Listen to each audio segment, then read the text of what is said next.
be an exciting time for many students as they either start high school or return to high school in a brand new building. This is what Blanca Cobb, who has a master's degree in psychology, and I are talking about today. So let's get to it, because a whole lot of changes and all that other kind of stuff. Why might a new school building be a little unsettling for returning students?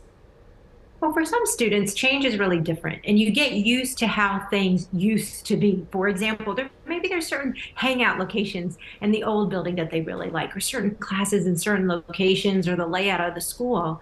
And so any type of change can be a little daunting. And then also, memories can be tied to what has existed for so long. And so that can be a difference as well. Yeah, and so familiarity really plays in transition, especially as we're going from one big step to the next step.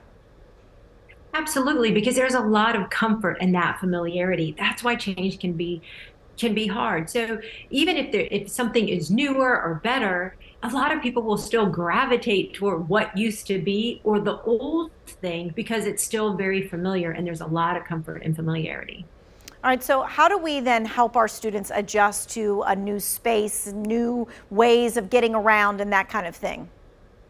It's really giving them opportunities to become familiar. Tours, I'm sure tours will be something that the school offers, but then also time to explore and just have fun and look around before it's all academics. And then explain, even though there's some changes and things look new, here are some similarities, and this is why we're making these changes. And here are some things that we're trying to keep consistent from the old high school.